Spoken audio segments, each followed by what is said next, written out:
Really cool. I really hear your passion and knowledge coming through with your description of this stuff. It's like really there for you. Yeah, really, really cool to have this transition. And this sounds like it's a something that you're offering, like the Spiral Wizard training. Yeah. Is that right? Mm-hmm. Hit me up. Is that something that you run kind of semi-regularly, or? I haven't done it in a while. I've mostly done it with individuals one-on-one. I potentially in the future will offer it more as like a course. Like I said, I'm having like in launching this new meta theory, I'm kind of having to start over. So like one of the ways that I plan on kind of cleaning up the community is that like I want to like offer courses that have accreditations or certificates of completion, right? So it's like, if you go through the course and you learn all the things, well, now you're qualified to teach this information. And once you go through, like the initial training, the basic training, and the advanced training, then you're qualified to criticize and refine the map further. And we really need this because a lot of people come into the community, they don't know the theory, and they want to be a leader or a teacher, and it's not healthy or good. And also we need this kind of way to recognize who has done the work to know what they're talking about, to be able to have that community of the adequate where we can refine together. I'm not going to be the final boss of this thing. I want collaborators. You know what I mean? Like I don't have all the answers. Like a lot of this stuff is a lot of these higher level techniques and methodologies that I'm talking about in terms of, knowing how to make the cake. That's going to that's stuff that we learn together through practice and sharing our skills and figuring out what techniques work for us. Not everybody can know everything. Not everybody is an expert at everything. That's why we need each other. That's why we have to have community. That's why we have to be able to share and refine together. But yeah, I do want to offer these courses, and I don't want money to be a barrier. That's another problem with this with the Integral project, is they started marketing to Green to try to make more money. And then what did they end up doing? They ended up selling it to Green. They ended up saying things like, everybody's right, which kind of appeals to that Green idea of like creating that kind of flatland.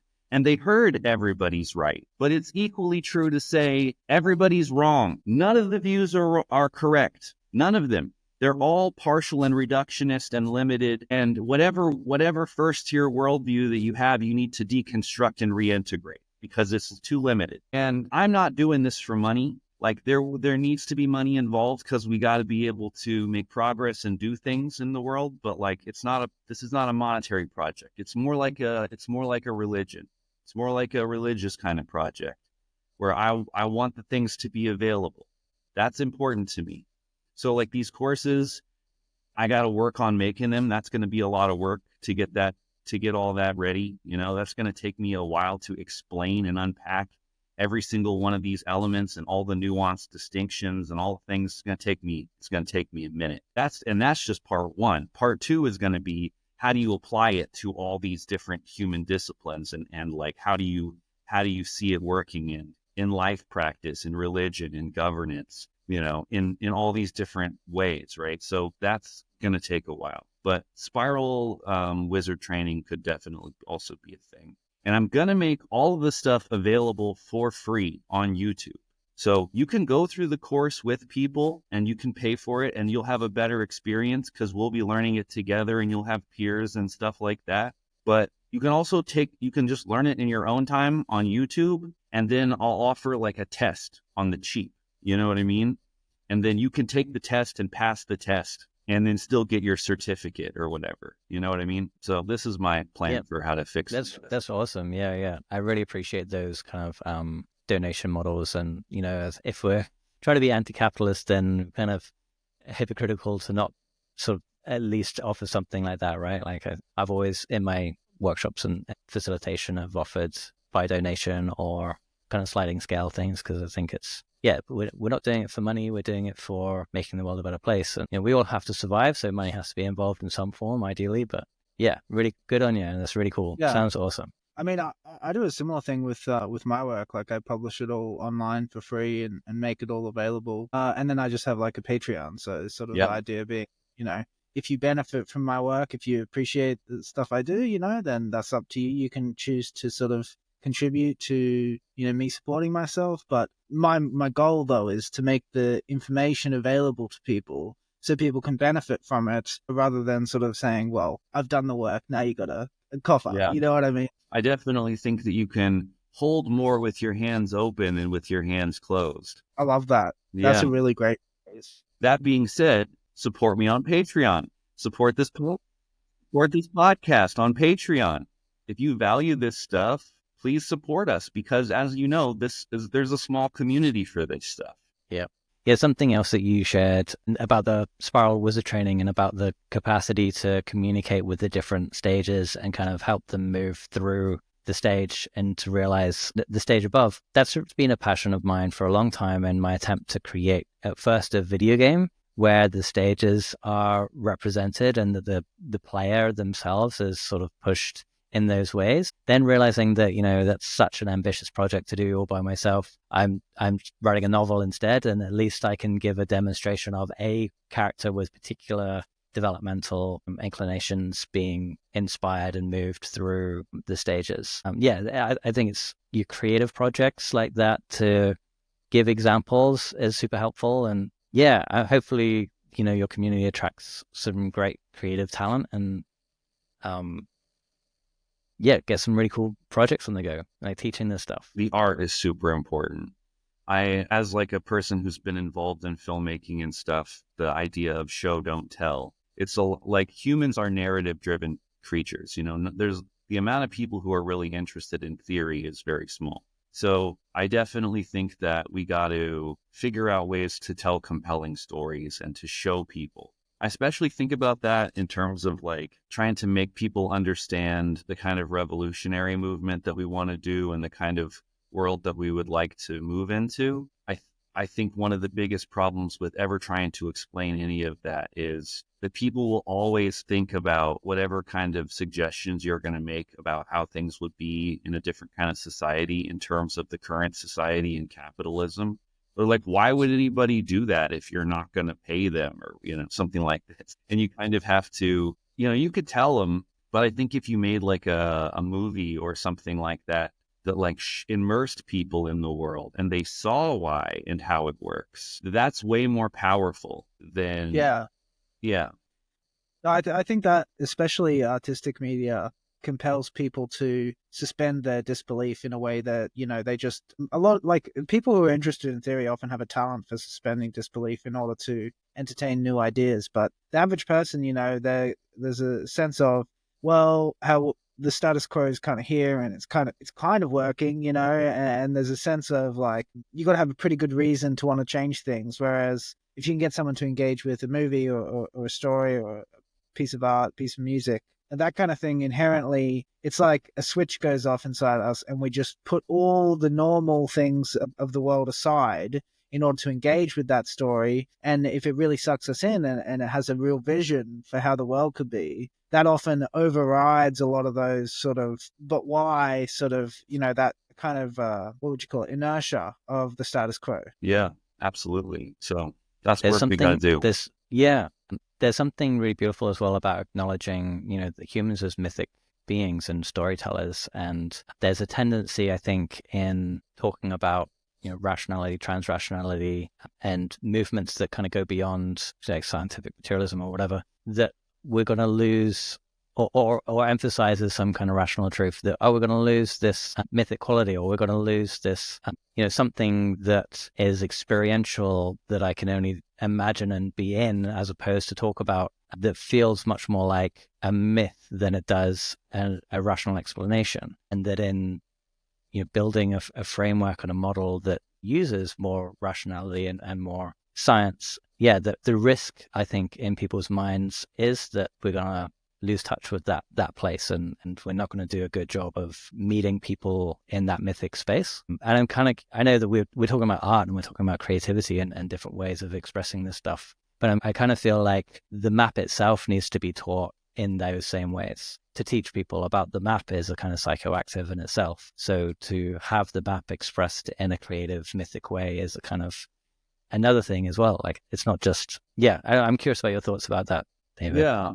Well, I've always tried to kind of avoid the academic talking head kind of style. I've always wanted to try to present and produce the stuff as if it's like fun and interesting and cool and playful, sometimes silly, sometimes musical. And I really want to maintain that. It can be difficult because if you go too much in that direction, sometimes people will, the more rational people will take you less seriously. But, I'm really more interested in trying to make the stuff more accessible. And I definitely think that, stories really matter. The framing really matters. Aesthetics really matter. And, a lot of times people are convinced purely based on aesthetics. That's how a lot of cults get people, is they have the right look. They have the right aesthetics, and it feels right to people, And, what I'm talking about in terms of like being a skillful, optimistic, creative force in the world, a type of method actor. That's the kind of metaphor that I like to use and this is what I learned from Joseph Campbell too, is that like life is a poem. Like we play out archetypes. We play these different roles. We live in a story. We tell a story about ourselves. We tell a story about the world. And part of what we're doing when we're trying to create these space is to tell a story and get other people to believe in it, Like the way that I'm going to get people to be non-reductionist is that I'm going to tell a story that it exists and that it's a thing and give people a way to play. It's a game that we play together, and it becomes real because people believe in it. And that's the same thing in relationships, like what does it mean to be a good father? Well, you got to tell the story that you're a good father. You got to play the part of a good father. You might not always feel like a good father. You might not always feel like you want to be a good father, but to really do it right is to play along and to play that part and to act it out. Like the more we see ourselves as living the myth, as being in the myth, as being the archetypes that we want to be. That's what it is to live in your higher self, or live in your highest self. That's an idea, this idea that we can create this new world together. That sort of myth that we want to tell. And myth doesn't mean something that's not true. It's a story, that kind of myth that we want to tell about the kind of world that we want to live in together. That's something that we need to believe in to make it come true.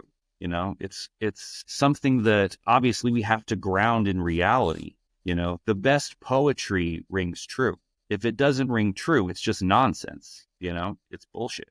So, it's also some of the difficulty that we have, because basically not only do we have to compete in the marketplace, we also have to compete in the marketplace of ideas. And it's difficult because the stories that rational people who, are really awake to our real situation want to tell don't always feel good to people. Like it takes real courage to have a good epistemology, to start from nothing and build from the ground up, to throw all your assumptions and everything you think that you've known out the window and build from nothing. It takes huge courage. And sometimes the people who are able to do this are people who haven't necessarily done it because they wanted to do it. They did it because they had to do it. They did it because it was very clear that they were caught up in some bullshit that was toxic. And so they needed to find the truth. And they didn't want to get caught back up in some other cult or some other bullshit that was going to be more toxic. Only the truth would be satisfying. We need to honor the truth, but we also need to tell a good story. We need to find a way to find the good things about the truth and emphasize them. Somebody dies. Well, the harsh reality is they're gone. They're gone. They're not coming back. We're never going to see them again. And they're not going to, heaven or hell, or like we don't get the feeling of, we don't get to have the feeling of like, oh, well, they're in bliss now, or they're getting punished for what they did that's bad. No, they live on in us. They live on in the world, in the impact that they had, And this is how we also need to really take our life seriously. We really need to honor our own responsibility to the impact that we make in the world, to the ripples that we make in time with our actions. And so while it hurts to hear that they're never coming back, it hurts to know that they're gone. We can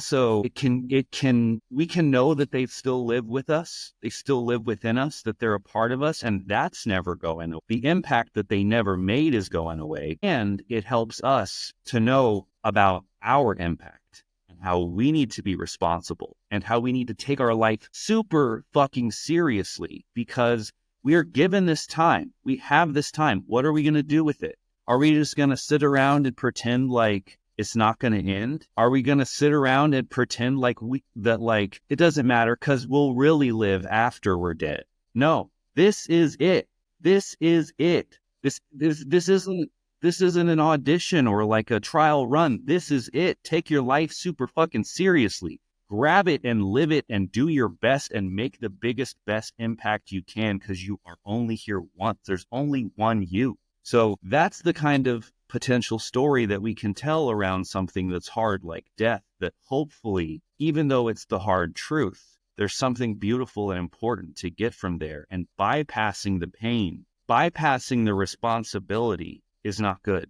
That's not healthy, and it's not fulfilling, and it's really not what people who really want truth are going to be cool. But we can't just tell the negative side. We also got to talk about the valuable lessons that come with these things. I love your fire, man. And, a lot of the stuff you've said in the last sort of 10 minutes has really been resonating with me. So I just want to say thank you. Yeah, it's really beautiful. Thanks. Yeah, very well said. It kind of gives me pause for thought about the way that I communicate on social media. Like, I'm a staunch anti-capitalist, and most of my social media posts are just like reposts of Peter Joseph stuff or different anti-capitalist memes and things like that.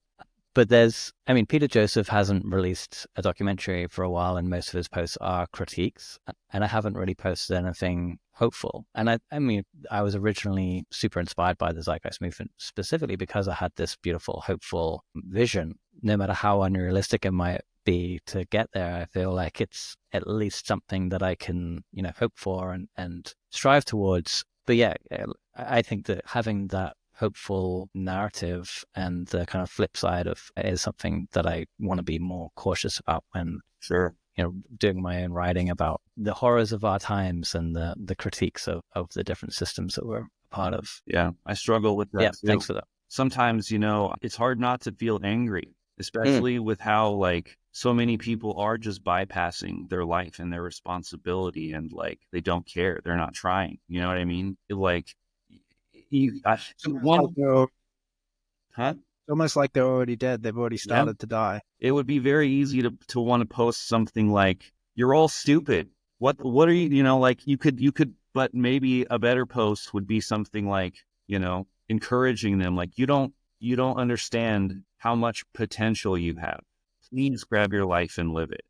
Something like that. This is the kind of inner struggle that I have, because I get, as a very passionate person, I am very angry a lot of the times about how people aren't trying enough and people don't care enough. But yeah, I want to, and I do make angry posts sometimes, but I would much rather post something about how we're better than this. We can do better than this. Yeah. Yeah. And to take us in a bit of a circle, I really think that stories are a way of inspiring people. Because that statement, we're better than this, that can come across as a judgment. But like you were saying, showing, not telling, there's something in a really good story that ignites that fire in other people and helps them to feel like, hey, the moment is now and I need to do something. I need to change how I'm living.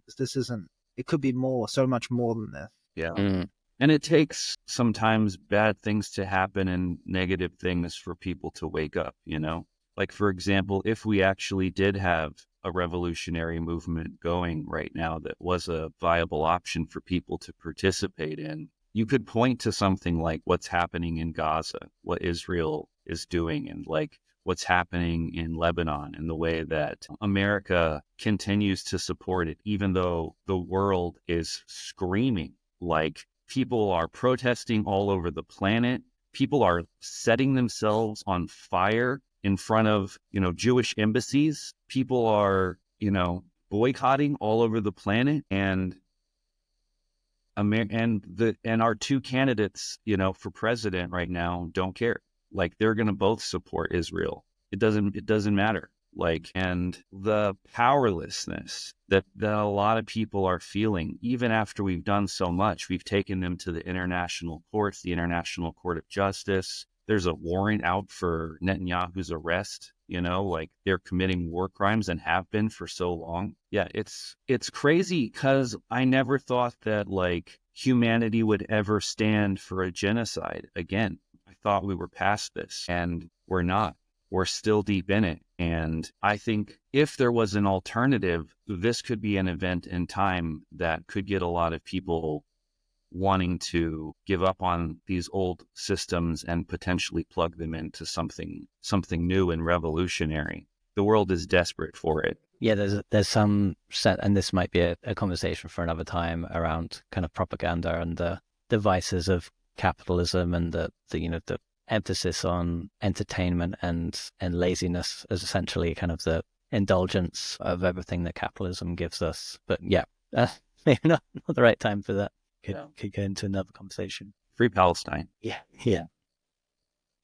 What you said about the world being desperate for it, that really rang true for me. Like, there's definitely the time is now. Yeah, the time has been now for some years, for a while. Yeah, but I definitely think once the option is there, people will take it. I think one of the things that an integral or a meta theory, let's move it away from the integral map, a meta theory is good at, is providing a common ground for people to do sense making from, and it's discerning in a way that is desperately needed right now, like the emphasis on conspiracy that COVID kind of brought in, and the times of people having more time on their hands and misinformation, and there's a psyop about psyops and all this kind of stuff. And I think that it's required, right? Like, a movement that doesn't have some sense making tools embedded is probably going to fail, and a vision, and has to have all these. It almost makes me want to do an episode on like the requirements for revolution or something like that. Just to have a full on discussion about breaking this stuff down, and like what is needed, and how do we do it well? And I have a friend who's a Marxist, and he's part of the Socialist Alternative here in Melbourne. And I'm always having these conversations with him, like, hey, there's been all these different revolutions throughout history, and obviously our time is so vastly different from those times. We can't just look at those times and be like, let's just do what they did. There's so many more different forces and factors pushing against us these days, and kind of globally connected world, and there's infinite information and zero truth. And yeah, it just feels like such an overwhelming task. So it'll be really interesting to dive into those with you at some point, David. Yeah, that'd be cool. I definitely think that, a lot of people talk about revolution, but do they have a plan for how they're going to run shit better on the other side? Yeah. You really need both.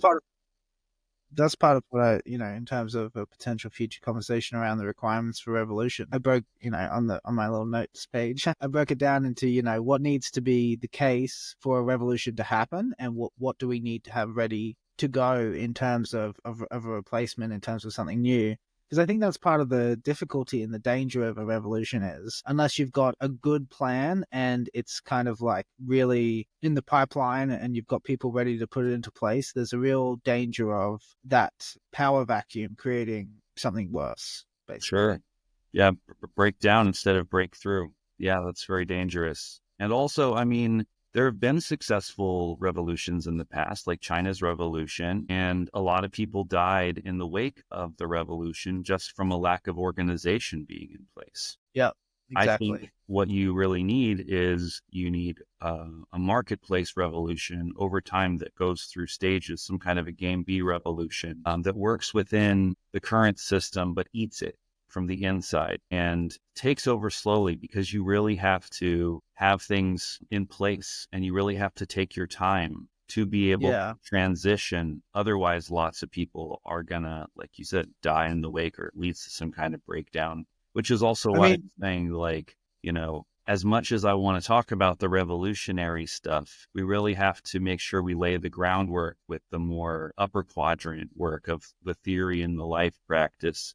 And even this idea of like, hey, we're going to refine the map together, right? The process that we use to refine the map together is very similar to the kind of decision-making kind of processes that you're going to need later to be able to decide things in a community. You know what I mean? If it doesn't work on a small scale, if it doesn't work in the context of a business or a small group, it's not going to work at scale. And at scale, you have all these different factors too. Like you got to be able to have like the local, I mean, this is why we have like local, state, and federal, laws and ways of dealing with those things. Like, and then imagine like expanding that to the global scale and coordinating all of that with like managing resources. A huge, huge undertaking. And it's going to take a lot of buildup and a lot of practice and a lot of refinement to get there. And anything less than a full-on global revolution is not good enough. Yeah. I think I really like your idea of, something step by step where the system kind of gets transformed from the inside out. But it also occurs to me that like it seems like it would have to be like something in the middle, really, because there's a certain point at which that starts happening where the old system becomes aware of the threat and then starts to fight back and sort of defend itself against that, suppress that new way of thinking and being and living in order to kind of preserve that status quo, and that can get pretty ugly as well. Yeah, well, depending on how you set it up and how you do it, they won't be able to fight against it. Like, for example, if we set it up right and it's like a system that's going, it's not like there's a leader that you can kill. It's a idea that's time has come with a particular methodology and people participate in it wherever they're at. And if it's a marketplace revolution, it's using capitalism and competing in the market just like any other corporation. I mean, they of course can use the same kind of, money and power and things to try to manipulate the market in their favor, but we can too. If we get big enough and, we can get to the point where we can put pressure on them. And the thing is, if you set up a good enough alternative and you have enough ability to integrate in more people, it is very easy to pull the bottom out from under the pyramid. Because if you can say to people, hey, are you tired of like working week to week and wondering if you're going to be able to make it? Do you want your kids to go to school in a system that optimizes their development? Do you want, like free education and the ability and free healthcare and like a guaranteed place to live and a system that invests in you so you can reach your own highest potential because it believes that it will bring the most profit to the system for you to be living your best life? People are going to be like, yeah, I think I'd prefer that. And then how are the people at the top of the pyramid going to be able to continue to even be at the top of the pyramid once you take the bottom out from underneath them? And of course, we can work within the current systems too. Like we could have, the revolutionary Game B movement and try to get a candidate elected. And then hopefully when they get into place, you can shake hands and dissolve peacefully from the inside, like get them to adopt inside with us. So I think by the time the people figure out what's happening, it's already too late. Let's hope so. Yeah. Yeah, it's cool. It's cool vision. I think that I definitely love to do another discussion with you if you're up for it, like about it. Actually, there's a couple of different directions that I'm curious, because on this channel we're interested in ontology, and I'm curious about your journey with epistemology and kind of coming to your ground of being and what different frameworks you have in your new systems as a possible side topic, and this topic of revolution, which I think probably fits our telos stream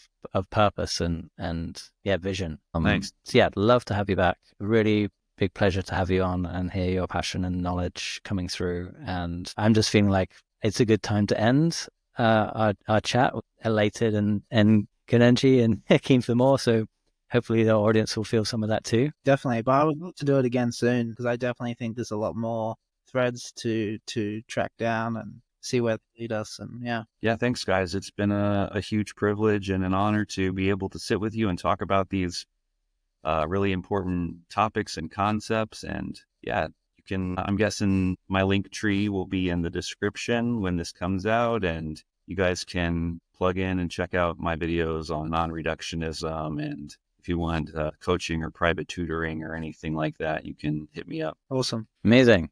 All right. Thanks, guys. I'll see you again soon. Yeah. Peace, fellas.